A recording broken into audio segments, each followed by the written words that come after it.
Hey, thanks for visiting my YouTube channel, and today I wanted to talk about one of my favorite things, my kids. There's a saying that more is caught than taught, and that's so true. Whether it's finances, whether it's eating, or whether it's your exercise habits, your kids are going to pick up on what you're doing and follow that more so than they're going to follow what you're teaching them. So if you have your kids in sports and they're going to sports 3 times a week and they're really killing it, they're doing their best, and you're really encouraging them, but then you're not doing anything, when they get older, they're probably just going to mimic the patterns that you've established. But if you're not doing anything, they may pick up on you not doing anything, and that's what they're going to kind of translate into their adult life. So it's important that if you have your kids in sports, you're also staying active. Now, you don't have to be going 3 times a week like you probably send your kid to sports camp for, but getting out there, exercising a little bit every day, maybe going for a run, maybe throwing a fun 5K in every once in a while. Those are great ways to stay active and show your kid that it's important even in adulthood. Perfect example is I like to drink coffee. My dad did. I eventually followed that pattern. It's just kind of the natural progression of things. You mimic what your parents are doing. So yeah, throw your kids in sports, teach them all those great concepts, and stay active yourself. You probably have your kids in sports so that you could teach them how to live an active life. But if you're going to the drive-thru after sports 3 times a week, you're not teaching them how to eat healthy, which kind of negates what you're doing physically.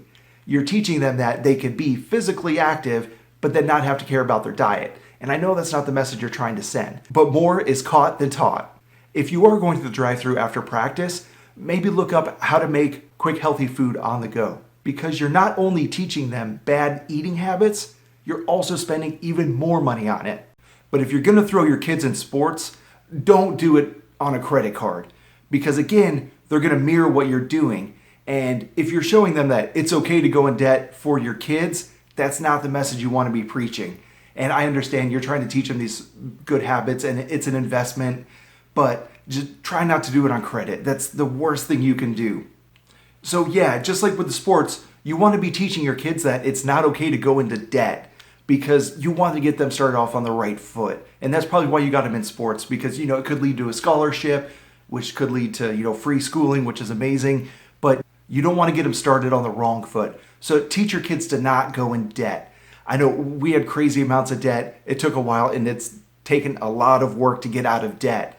But had we just started from the beginning not getting into debt, it would have been so much easier. So how do you teach your kids not to go into debt? Don't go into debt yourself. And if you're in debt, work hard to get out of it. With my kids, we do the envelope system. So we have the give, save, and spend envelope.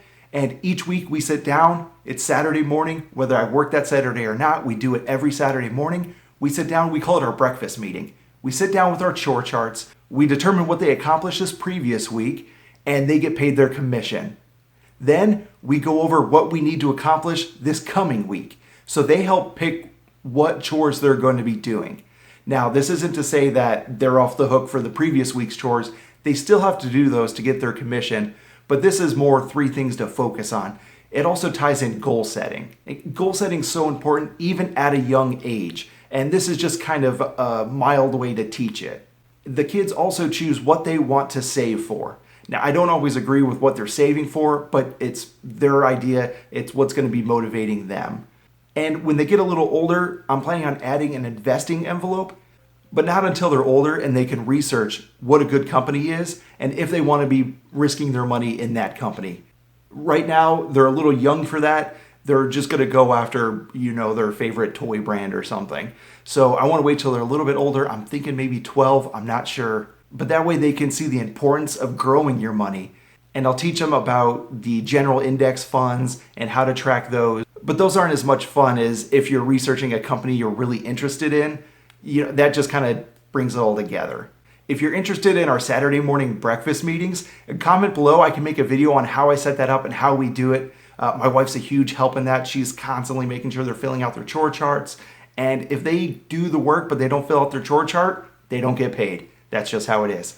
So comment, make sure you like and subscribe to my channel, and ring the bell if you want to get notifications on when my next video is going to be. Thanks for watching my video, and let's make it an awesome day.